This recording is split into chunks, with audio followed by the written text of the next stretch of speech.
Hi, good morning, guys, and welcome to Unique Not Different. And today I have two members of the National Center for Persons with Disability, the chairwoman, Ms. Dr. Marva Rivero, and Director of NCPD, Ms. Shireen Baksh.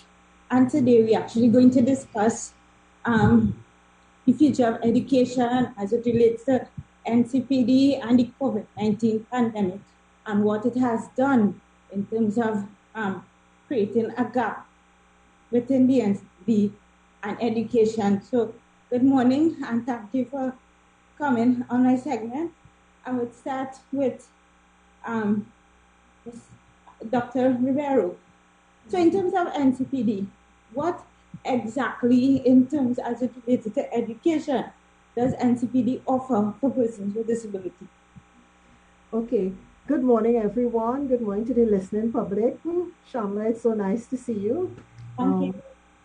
At NCPD, we offer education and vocational training, and we have vocational rehabilitation and skills training.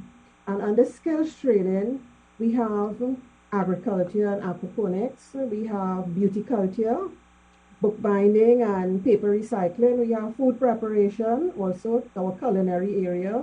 We have garment construction, and we have information technology, office administration. We also have welding and woodwork. And woodwork is one of our big areas. Awesome. And in terms of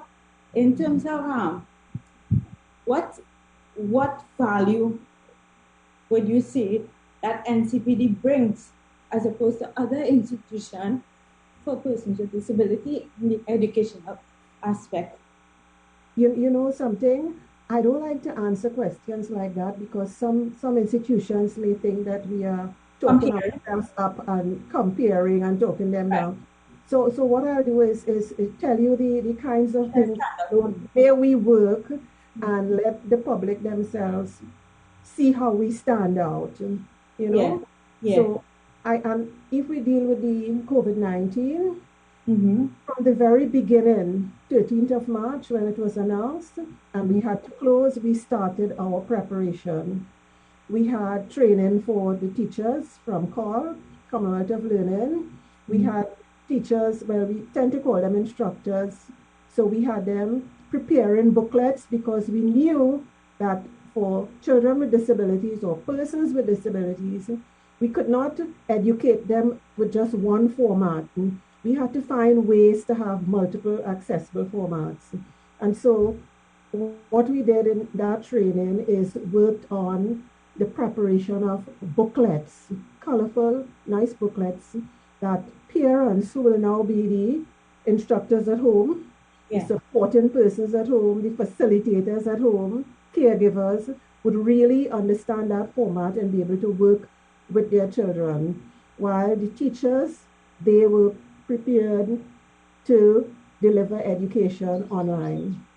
Now, we know that that is a difficulty for a lot of places, but we got support from the Digital Foundation, where they gave us sufficient tablets for every single trainee and the lecturers. And for those who did not have internet access, not only did they give us the tablets, they gave us tablets with SIM cards with a data plan, so Okay. that was excellent. We are very grateful. We always talk about the gratitude that we want to express for them. Yeah. So we have our teachers trained. We have our parents who are working well with the trainees or the students. And to tell you how positive that has been, when we met parents, it used to be like 30 parents coming to meetings before the pandemic. We have reached in the virtual sessions now with parents, 195 parents. Okay. Yes. I guess that's because of the access with Yes. virtual learning. Yes. So, Not only the access, Shamla, not mhm, only the access, the mhm, fact that parents now know how to take care of their children, how to right. teach their children. They now know what goes on at the NCPD. So they have more confidence. Right. They are more confident, they feel good, they are pleased with what is taking place. Ms. Batch, I would like to ask you, in terms of since the pandemic, what gaps have been created in terms of, is it funding, is it any other factor that you all have to deal with because of these technological migration, etc.? Of course, in terms of funding was an issue prior to the pandemic, and Right. the pandemic has increased that issue in terms of where we are so strapped and there's so much work to be done. And it's really, while, as Dr. Romero said, we have the capability, we have well qualified teachers. Because I always say, a lot of people think that persons with disabilities have teachers that drop out of school. No, we have well qualified, teachers. Our principal has a master's degree. She's reading for her PhD. And, of course, and to keep these people employed, to keep them retained, we need to be able to pay them and to get the funding to do that. As it is, we get funding for some of our students from the Ministry of Education. We need to provide a test to the ministry to have all persons paid for. Yeah. However, that test is a very expensive one.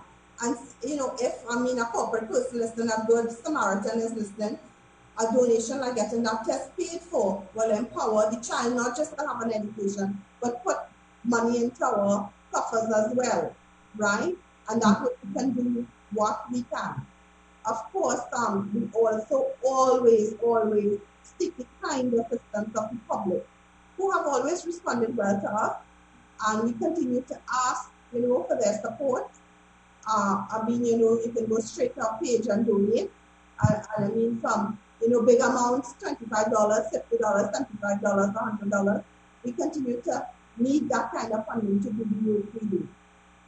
Is there any medium apart from social media that persons can donate?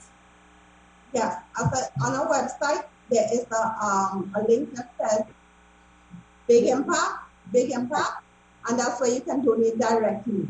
Yeah, as I said, in amounts, increments of $50, $150, $75, $100. And I don't like saying little bit, because I think $25 is a lot.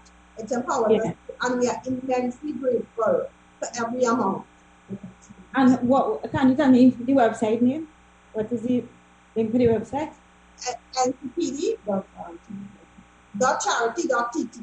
Okay. Right? Awesome. And you can visit any branch of First Citizens as well to make a donation to us. Okay. Money really empowers us to do what we do. Definitely. And Dr. Rivero, quickly, can you just end off by saying anything that you would like to share in terms of why the NCPD, what they offer, why persons to donate, etc., in a concise manner, please? Oh yes, very, very concise, I know. I think that we have needs, and all our needs require funding because we are in heavy debt. Okay? Yeah. So we have to pay off that debt to be able to move forward. We need infrastructural improvement. We need funds to help us with advocacy, because advocacy is one of our things. We need to expand our curriculum areas, bring in more marketable courses like plumbing and so that the parents and the trainees ask about. And we need, when we expand our curriculum areas, we need to also expand into agriculture. Very much so. But when we try to expand into agriculture, because we have the land space, we do not have the fence to keep our produce and our agri safe. And so we started raising funds. Shireen could talk about that. We started raising funds to do the fence, but it's not enough because it's a very large area. And so we are always holding back on the agriculture because we have lost so much there already, So funding again, our fence will cost hundreds of thousands of dollars. Right. Yeah. And I know personally that there are many success stories that came out and so comes out of NCPD I would, in the future, I would love to continue this conversation as it relates to what NCPD does. I guess go down to the nitty gritty of things and Yeah. share success stories, etc. So I think Oh, we should yes. return to that in the future. But I think we are out of time for now. And guys, I want to say thank you so much for coming and sharing. Please, guys, donate, donate, donate, because really it helps. It definitely helps. So I with could I that, could also, before you finish, I could also give the FCB bank number, oh, sure, sure. the account number that Yeah. people could use if they don't want to go on the website. They Okay. just want to send some funds. Right, yes. It's account number 205 Mhm. 99170. Okay, Thank can you I so much. repeat? Mm-hmm. Yes. 205 008 599 170. Thank you, Dr. Rivero, and You're thank you, Ms. welcome. Batch. And as I said, in the future, definitely I want to have you back so we can continue this discussion. And guys, with that being said, I want to say thank you so much for tuning in to this week's segment of Unique at the Front. Until next week, as I always say, be good, do good. Bye, guys. Bye-bye. You're welcome.